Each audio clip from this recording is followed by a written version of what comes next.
আসসালামু আলাইকুম প্রিয় শিক্ষার্থীবৃন্দ, আশা করি তোমরা সবাই ভালো আছো, সুস্থ আছো। অবজেক্ট ওরিয়েন্টেড প্রোগ্রামিং সাবজেক্টের 12তম লাইভ ক্লাসে তোমাদের শুভেচ্ছা জানাচ্ছি। ক্লাস উপস্থাপনায় আমি Mohammad Shakil Al Masum, instructor computer, Barishal polytechnic institute, Barishal. শিক্ষার্থীবৃন্দ, তোমরা আমাকে শুনতে পেলে কমেন্ট করবে।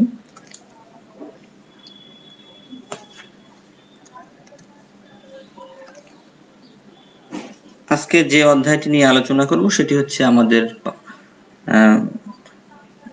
12 নম্বর অধ্যায়। এটি আমাদের থিওরির সর্বশেষ অধ্যায়। অধ্যায়ের নাম হচ্ছে আন্ডারস্ট্যান্ড ইন্টারফেস অ্যান্ড ডেলিগেটস।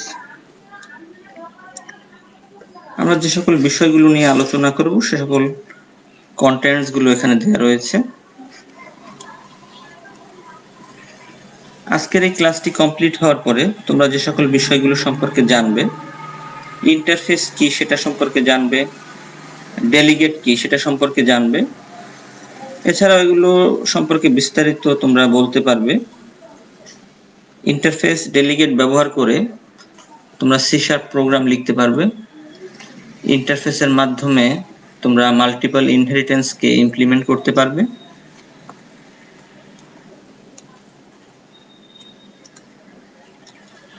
তো আমরা প্রথমেই দেখব যে ডিসক্রাইব ইন্টারফেস ইন C#। ইন্টারফেসটা কি সেটা আসলে আমাদের জানা প্রয়োজন। ইন্টারফেস হচ্ছে একটি user defined data type. Interface হলো অ্যাবস্ট্রাক্ট ক্লাসের অনেকটা অনুরূপ। আমরা অ্যাবস্ট্রাক্ট ক্লাস সম্পর্কে পড়েছিলাম। ক্লাসের মতো ইন্টারফেসের মেথড, প্রপার্টিজ, ইভেন্টস এবং ইন্ডেক্সার্স এর মেম্বার হিসেবে বিবেচিত হয়, কিন্তু উক্ত মেম্বার সমূহকে অ্যাক্সেস করার মতো প্রয়োজনীয় নিজস্ব উপাদান থাকে না, বরং এটি অন্য কোনো ক্লাস বা স্ট্রাকচারের অন্তর্গত উপাদানসমূহের সাহায্যে নির্বাহ কাজ সম্পন্ন করে থাকে। গুরুত্বপূর্ণ কিছু পয়েন্ট রয়েছে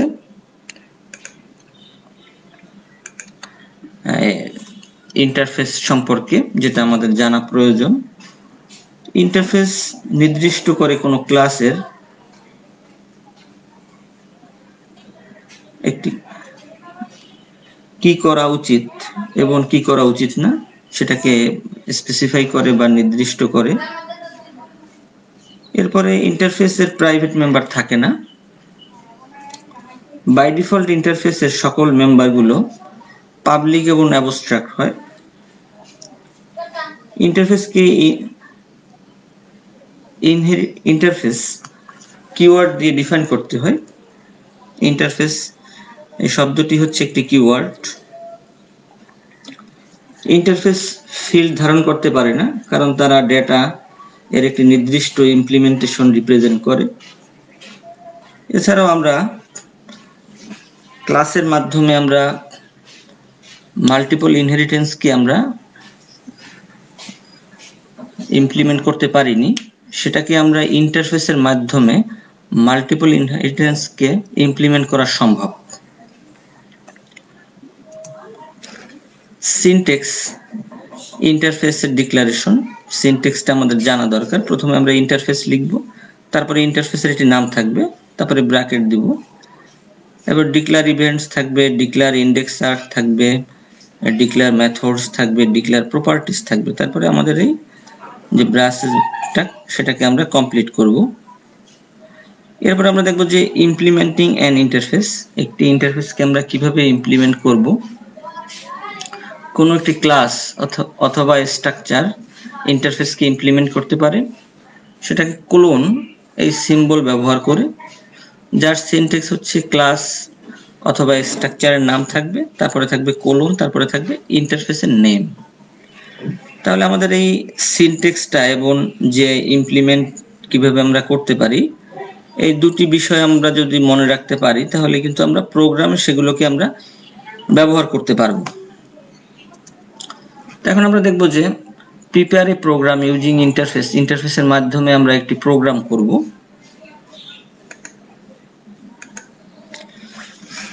তা প্রথমেই আমরা জানি যে আসলে আমরা ইউজিং সিস্টেম লিখব সব সময়।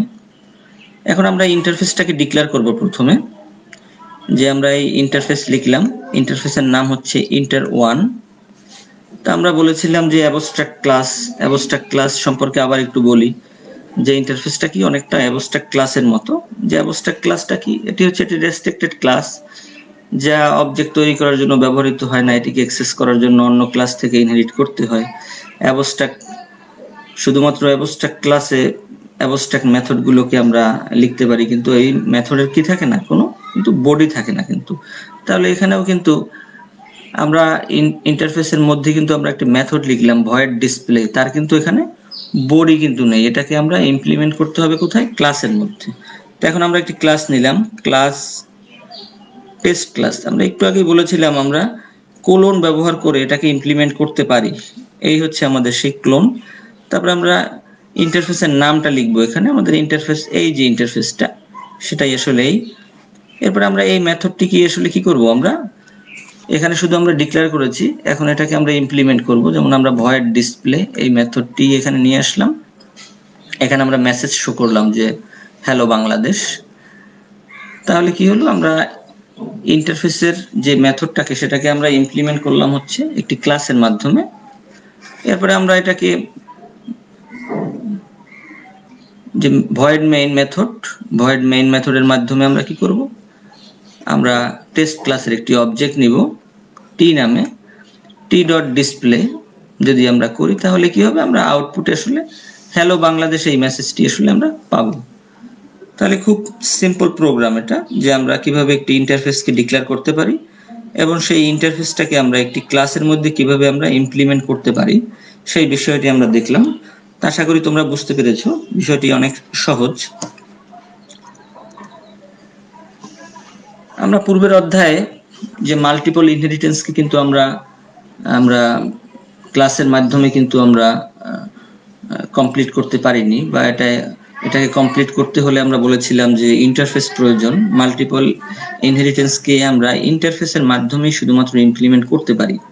তা আমরা এখন সেই বিষয়টিকেই দেখব, যে আমরা কিভাবে, কারণ মাল্টিপল ইনহেরিটেন্স কিন্তু সি শার্প সাপোর্ট করে না, সেটাকে ইমপ্লিমেন্ট করতে হয় ইন্টারফেসের মাধ্যমে। তা আমরা এখন প্রোগ্রামটি দেখি। যা প্রথমে ইন্টারফেস নিলাম ডেম নামে, তার একটি মেথড রয়েছে কল, এই হচ্ছে আমাদের একটি ইন্টারফেস। আর একটি ইন্টারফেস হচ্ছে ডেম2 নামে, যার একটি মেথড রয়েছে শো নামে। একটি ক্লাস নিলাম ক্লাস str, আমরা ক্লোনের মাধ্যমে তাকে কি করব, আমরা ইমপ্লিমেন্ট করব বা ইনহেরিট করব। তাহলে আমরা কি করব, আমরা ইন্টারফেস আমাদের এটিকে আমরা নিয়ে আসলাম এবং আমরা এটিকেও নিয়ে আসলাম। এরপরে আমরা কল মেথড এবং শো মেথডকে আমরা এখানে ইমপ্লিমেন্ট করব। যে ভয়েড কল, এটি মেসেজ শো করলাম আমরা কল মেথড, আর শো এর জন্য আমরা লিখলাম শো মেথড। নতুন আরেকটি ক্লাস নিলাম ডেমো নামে, তাহলে আমরা কোন ক্লাসের অবজেক্ট নিব, str ক্লাসের। তাহলে str ক্লাসের আমরা একটি অবজেক্ট নিলাম st নামে, তারপরে st এর মাধ্যমে আমরা কল এবং শো মেথডকে কল করলাম st.call st.show। তাহলে আমরা আউটপুটে কি পাবো, কল মেথড পাবো এবং শো মেথড পাবো। তাহলে কিন্তু আমরা ইন্টারফেসের মাধ্যমে কিভাবে মাল্টিপল ইনহেরিটেন্সকে ইমপ্লিমেন্ট করা যায় সেই বিষয়টি কিন্তু আমাদের কাছে কিন্তু ক্লিয়ার হলো।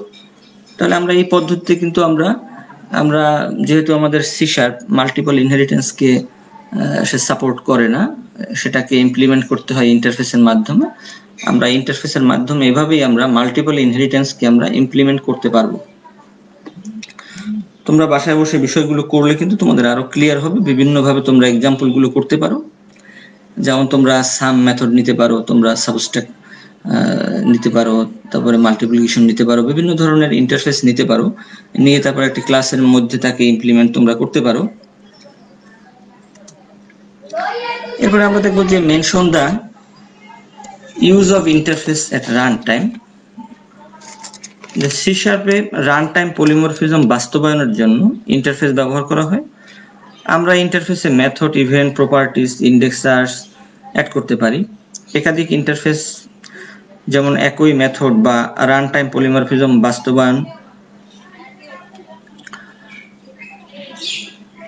বাস্তবায়ন করে একাধিক ইন্টারফেসকে একটি ক্লাসে ইমপ্লিমেন্ট করতে পারি। দুটি ইন্টারফেস তৈরি করি এবং আমরা এখন যেটা দেখব যে দুটি আমরা ইন্টারফেস তৈরি করব এবং উভয় ইন্টারফেসের মেথডকে আমরা সেম রাখবো এবং সেটাকে আমরা ইমপ্লিমেন্ট করব একই ক্লাসের মধ্যে। তাহলে আমি এখানে প্রথমেই দেখালাম যে তোমাদের একটি ইন্টারফেস 1 এর মধ্যে ibase1 যার একটি মেথড রয়েছে void message। এরপর ইন্টারফেস 2 যার ইন্টারফেসের নাম হচ্ছে ibase2 এবং মেথডের নাম কিন্তু সেম রাখলাম, void message রাখলাম। এরপর এটাকে কি করলাম, আমরা ইমপ্লিমেন্ট করলাম, ক্লাস নিলাম চাইল্ড নামে, এই কোলন ব্যবহার করে এটাকে আমরা ইমপ্লিমেন্ট করলাম ibase1 ibase2। এরপরে আমরা কি করলাম, এই যে মেসেজটাকে আমরা ইমপ্লিমেন্ট করলাম এখানে, এই যে ইন্টারফেসের যে এটাকে আমরা ভয়েড মেসেজ, তার অধীনে আমরা যে একটি স্টেটমেন্ট লিখলাম শুধুমাত্র যে হ্যালো মাল্টিপল ইনহেরিটেন্স। এরপরে আমরা আরো একটি ক্লাসের অধীনে আমরা এটাকে যদি চাইল্ড ক্লাসের অবজেক্ট নিয়ে আমরা এই মেসেজটাকে কল করে কিন্তু আমরা আউটপুট পেতে পারি। তো এখানে দেখাবার যে বিষয়টি হচ্ছে যে আমরা দুটি ইন্টারফেসের একই মেথডকে আমরা একটি ক্লাসে আমরা ইমপ্লিমেন্ট করলাম, এটি হচ্ছে বিষয়। তো এই ওয়েতে আসলে আমরা রান টাইম পলিমরফিজমকে আমরা বাস্তবায়ন করতে পারি। এরপর আমরা দেখব যে ডিক্লেয়ার ডেলিগেটস কি জিনিস সেটা আমরা এখন দেখব।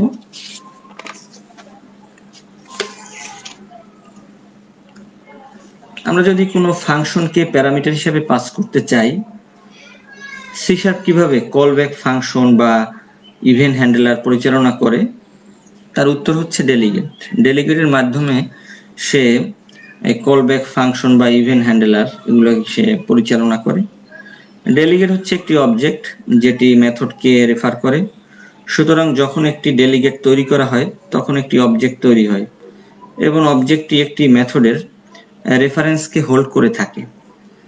ডেলিগেট শব্দটি কিন্তু একটি কিওয়ার্ড।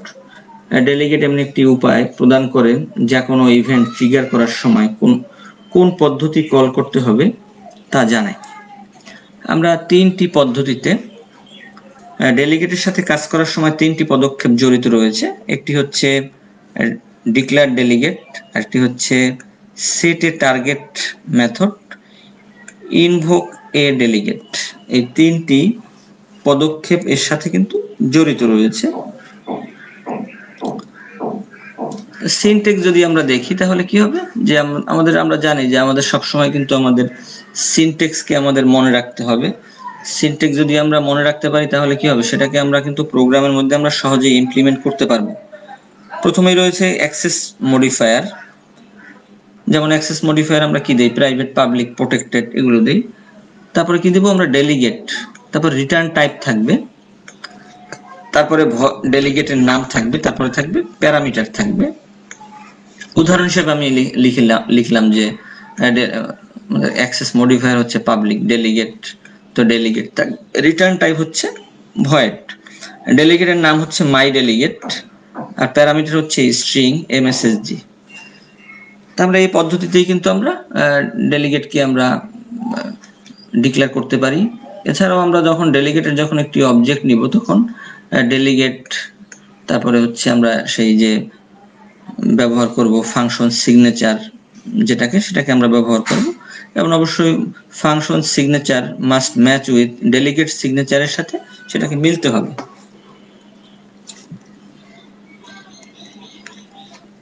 এখন ডেলিগেট ব্যবহার করে আমরা একটি প্রোগ্রাম দেখি, তাহলে আমাদের ডেলিগেট কিভাবে আমরা ব্যবহার করব সেই বিষয়টা আমাদের ক্লিয়ার হবে। তা প্রথমেই আমরা লিখলাম ইউজিং সিস্টেম, এটা তো আমরা সবসময় লিখবো। নেম স্পেস লিখলাম, একটি ক্লাস লিখলাম যে ক্লাসের অধীনে আমরা লিখব। তো এখন আমরা ডেলিগেট ডিক্লেয়ার করলাম যে পাবলিক ডেলিগেট ভয়েড অ্যাড নাম, তার মধ্যে প্যারামিটার রয়েছে ইন্টিজার ab। আরেকটি ডেলিগেট ডিক্লেয়ার করলাম সাব নাম ইন্টিজার a, ইন্টিজার b। এরপরে মেথড ডিক্লেয়ার করলাম একটি সাম নামে, ইন্টিজারে তার প্যারামিটার রয়েছে ইন্টিজার এ বি, এখানে একটি মেসেজ শো করলাম, এই মানগুলো আসলে এখান থেকে আসবে, আমরা ধারাবাহিকভাবে দেখব। তারপরে হচ্ছে আমরা সাবট্রাক্ট আরেকটি মেথড, তারও একই রকমের রয়েছে, সেই মেসেজটি শো করবে। এখন কি হবে, আমরা যে মেইন মেথডে আমরা কি নিব, এই ক্লাসের একটি অবজেক্ট নিব ওবিজি। এরপর আমরা ডেলিগেট, আমাদের যে ডেলিগেট রয়েছে সেই ডেলিগেটের আমরা অবজেক্ট নিব, সেটা হচ্ছে del অবজেক্ট 1 এবং এটা হচ্ছে অবজেক্ট 2। এবং এই ক্লাসের অবজেক্টের মাধ্যমে কিন্তু আমরা কি করতে পারবো, এই যে ক্লাসের অবজেক্টের মাধ্যমে কিন্তু আমরা এই যে সাম মেথডকে কিন্তু আমরা এখানে কল করলাম, আবার এখানে আবার এই অবজেক্টের মাধ্যমে আমরা সাবট্রাক্টে কল করলাম। এরপরে আমরা যে প্যারামিটারের মাধ্যমে যে মান পাঠাবো সেই ডেলিগেটের অবজেক্টের সাহায্যে কিন্তু আমরা এই মেথডগুলোতে আমরা মান পাঠাবো। এই যে del অবজেক্ট 1 আমরা 10 100 এবং 40, তাহলে কি হবে, এই মানটি কিন্তু আসলে এখানে যাবে। তারপরে আসলে যাওয়ার পরে কিন্তু ক্যালকুলেশন হওয়ার পরে কিন্তু আমরা 140 কিন্তু আমরা পাবো যখন এই লাইনটি যখন আমাদের এক্সিকিউট হবে। আবার যখন আমরা এই মানটি যখন আবার এখানে যাবে তখন কিন্তু আমরা পাবো, এখানে 0 হবে 40, তখন কিন্তু আমরা পাবো 40 পাবো। আমরা যদি এই পদ্ধতি অবলম্বন না করি তাহলে আমরা কি করতে পারি, ইনভোক মেথডের মাধ্যমে, যেটা আমি কমেন্টের মাধ্যমে দেখিয়েছি, ইনভোক মেথডের মাধ্যমে কিন্তু আমরা এই জিনিসগুলোকে আমরা পাস করাতে কিন্তু আমরা পারি। তাহলে আমরা এই পদ্ধতিতেই কিন্তু আমরা ডেলিগেটকে আমরা ইউজ করতে পারি। তা তোমরা বিভিন্ন ধরনের উদাহরণ রয়েছে, তোমরা সে সকল উদাহরণগুলো প্র্যাকটিস করবে এবং দেখবে, তোমরা আশা করি তোমরা সেগুলো পারবে। তোমাদের কিছু বাড়ির কাজ দেয়া রয়েছে, তোমরা এই বাড়ির কাজগুলো তোমরা লিখবে, তোমাদের শ্রেণী শিক্ষক এই কাজগুলো দেখবেন। তোমাদের কোনো প্রশ্ন থাকলে তোমরা কমেন্ট করতে পারো। এবং যেহেতু আমাদের আজকে থিওরির সর্বশেষ ক্লাস, আমাদের 12তম অধ্যায়, যেমন আমরা প্রথম থেকে যদি আমরা চিন্তা করি আমরা আসলে কি কি জিনিস আমরা দেখেছিলাম। প্রথম অধ্যায় ছিল আমাদের যে ওভারভিউ ছিল, সি শার্প প্রোগ্রামিং কি জিনিস, তারপরে হচ্ছে .NET ফ্রেমওয়ার্ক কি জিনিস, সেখানে কিন্তু আমরা ফিচারগুলো সি শার্পের শিখেছি, সি শার্প প্রোগ্রাম, তারপর .NET ফ্রেমওয়ার্ক কি জিনিস সেটা কিন্তু আমরা জেনেছি। এই সকল বিষয়গুলো কিন্তু আমাদের ব্রেনে রাখতে হবে। তারপরে আমরা CLR কি সেটা আমরা জেনেছিলাম, তারপরে আমরা আইডি কি সেটা আমরা জেনেছি, তারপর ফ্রেমওয়ার্ক, ক্লাস, লাইব্রেরি কি, এগুলো কিভাবে কাজ করে। তারপরে কিন্তু আমরা পড়েছিলাম যে অবজেক্ট ওরিয়েন্টেড প্রোগ্রামিং কি, অবজেক্ট ওরিয়েন্টেড প্রোগ্রামিং এর গুরুত্বপূর্ণ বৈশিষ্ট্যগুলো, কিন্তু আমরা সে সকল বৈশিষ্ট্যগুলো যেগুলো আমরা পড়েছিলাম সেগুলোর কিন্তু আমরা প্রতিটার কিন্তু আমরা এক একটি অধ্যায় পেয়েছি, আমরা সেই সকল অধ্যায়গুলো কিন্তু আমরা দেখলাম, এই লাস্টের অধ্যায়গুলোতে কিন্তু আমাদের ছিল।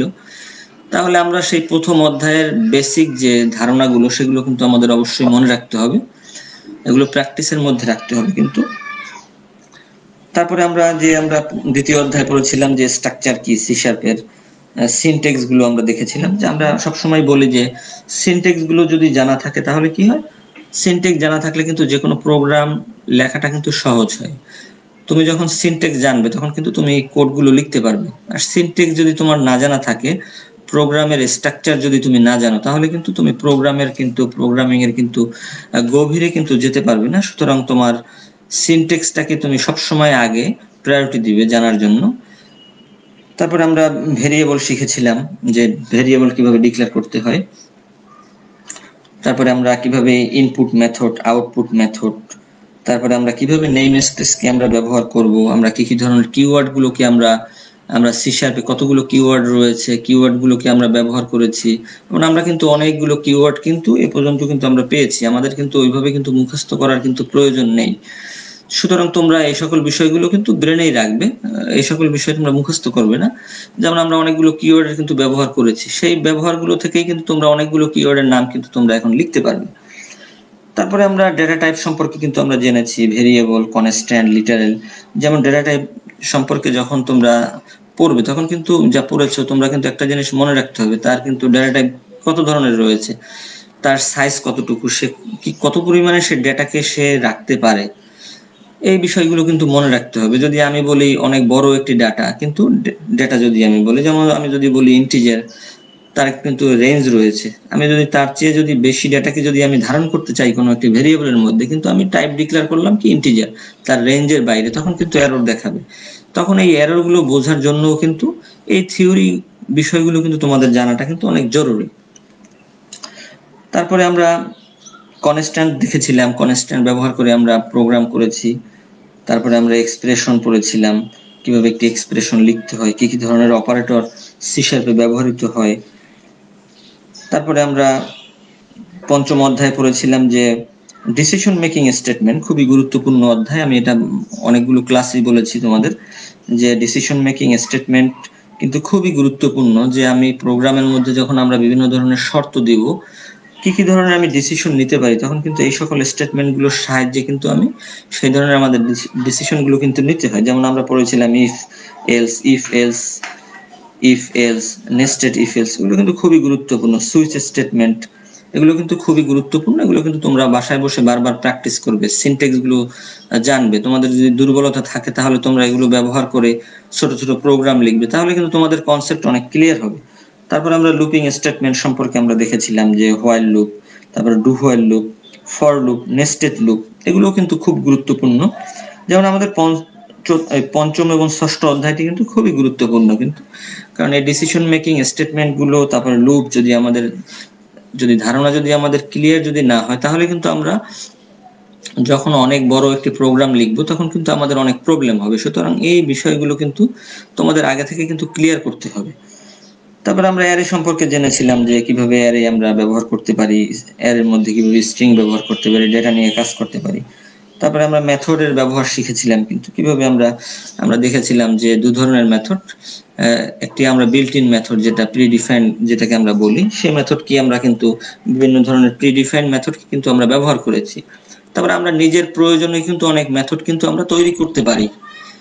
সুতরাং সেই ইউ আন্ডারস্ট্যান্ড মেথড চ্যাপ্টারে কিন্তু আমরা এই সকল কৌশলগুলো সম্পর্কে কিন্তু আমরা দেখেছিলাম যে কোন মেথড কিভাবে ডাটাকে রিটার্ন করতে পারে, কোন টাইপ লিখলে সে মানকে রিটার্ন করবে না, এই সকল বিষয়গুলো।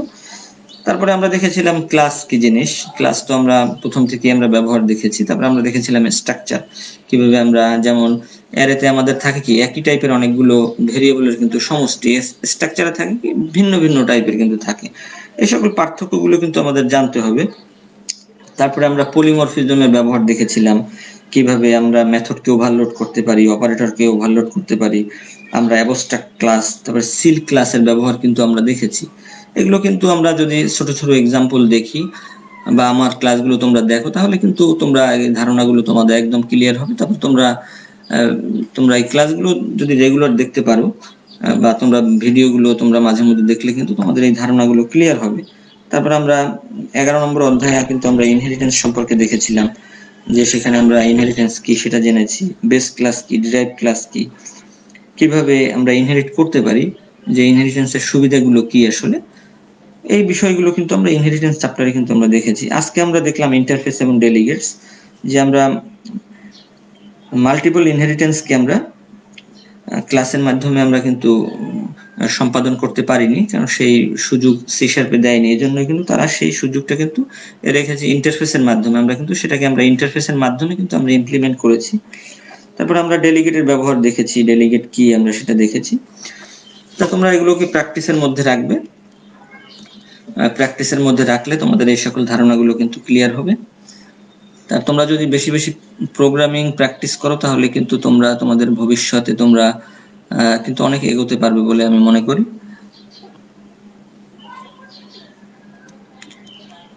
তো তোমাদের যদি কোনো প্রশ্ন থাকে তাহলে তোমরা আমাকে প্রশ্ন করতে পারো এবং তোমরা আমাকে ইমেল করতে পারো, আমি উত্তর দিব। আর তোমরা এই সকল যে বিষয়গুলো এগুলো তোমরা প্র্যাকটিসের মধ্যে রাখতে পারলে কিন্তু, এবং কোডিং গুলো যদি তোমরা দেখো বারবার, অনেকগুলো প্রোগ্রাম আমি এই পর্যন্ত তোমাদের কিন্তু করিয়েছি, সেই সকল প্রোগ্রামগুলোকে যদি তোমরা প্র্যাকটিস করো এবং নতুন নতুন আরো অনেকগুলো প্রোগ্রামকে তোমরা বাসায় বসে যদি সলভ করো, তাহলে কিন্তু তোমাদের প্রোগ্রামিং এর স্কিলটা কিন্তু বেড়ে যাবে। যে একটা সাবজেক্ট, যে প্রোগ্রামিং এর সাবজেক্ট কিন্তু তোমার শুধুমাত্র একটি নির্দিষ্ট সেমিস্টারের জন্য কিন্তু নয়। তোমরা কিন্তু এটা ব্যবহার করে একটি সফটওয়্যারকে ডেভেলপ করতে পারো এবং নিজের যে ভবিষ্যৎ বা তোমার কেরিয়ারটাকে কিন্তু এর মাধ্যমে তুমি চেঞ্জ করতে পারো অনেক অনেক প্র্যাকটিসের মাধ্যমে। তোমরা ইন্টারনেটের সাহায্য নিতে পারো, সেখানে অনেক ভালো ধরনের ওয়েবসাইট রয়েছে। সে সকল ওয়েবসাইটের মাধ্যমে তোমরা আমাদের বইয়ে যে সকল অধ্যায়গুলো রয়েছে তার চেয়েও বাড়তি অনেক কিছু রয়েছে, সেখান থেকেও তোমরা হেল্প নিয়ে কিন্তু তোমরা করতে পারো। এবং তোমাদের একটা টার্গেট যেটা রাখা উচিত, তোমরা কিভাবে একটি সফটওয়্যারকে ডেভেলপ করবে, তোমরা কিভাবে এর মাধ্যমে তোমরা কিভাবে অনলাইনে আর্ন করতে পারো। তো সুতরাং তোমরা, আশা করি আমি যে তোমরা যদি প্র্যাকটিস করো তাহলে তোমরা এই সকল বিষয়গুলোকে পারবে এবং জানবে। আমি মনে করি তোমাদের সেই মেধা রয়েছে এবং শুধুমাত্র প্র্যাকটিস কিন্তু মানুষকে অনেক দূর এগিয়ে নিয়ে যেতে পারে। তোমরা এই জিনিসগুলোকে অবশ্যই প্র্যাকটিস করবে এবং প্রোগ্রামিংকে অবশ্যই কঠিন হিসাবে নিবে না, তোমরা এটাকে সহজ হিসাবে নিবে। এটা কিন্তু সহজ, এটাকে প্র্যাকটিস করতে পারলে তোমাদের কিন্তু ভবিষ্যৎ অনেক উজ্জ্বল বলে আমি মনে করি। কারণ আমাদের আগামী দিনগুলোতে কিন্তু আমাদের ভাষা কিন্তু হবে প্রোগ্রামিং কিন্তু। তো সুতরাং তুমি যখন একটি প্রোগ্রামিং ল্যাঙ্গুয়েজ সম্পর্কে ভালো জানবে, নতুন যে কোনো ল্যাঙ্গুয়েজই আসুক না কেন তুমি সহজেই কিন্তু সেই প্রোগ্রামিংটাকে কিন্তু রপ্ত করতে পারবে। এছাড়াও যে চতুর্থ শিল্প বিপ্লব, সেখানেও কাজ করার জন্য কিন্তু তোমরাই কিন্তু তোমাদের সাবজেক্টের সাথেই কিন্তু তার সমন্বয় রয়েছে এবং যোগসূত্র রয়েছে। সুতরাং এই বিষয়গুলোকে মাথায় রেখে এবং এই ফিল্ডটাকে তোমরাই ধরে রাখবে, তোমাদের এই প্রোগ্রামিং এর ফিল্ডকে। তা তোমরা যদি এই ভিডিওটাকে আবার দেখতে চাইলে skills.gov.bd ওই ওয়েবসাইটে অথবা জাতীয় দক্ষতা বাতায়নের ফেসবুক পেজে তোমরা লগ ইন করলে এটাকে দেখতে পারবে। আশা করি তোমরা সবাই ভালো থাকবে, সুস্থ থাকবে, এই শুভকামনা করছি। তোমাদের সুন্দর জীবন এবং সুন্দর ভবিষ্যৎ কামনা করছি। ধন্যবাদ সবাইকে।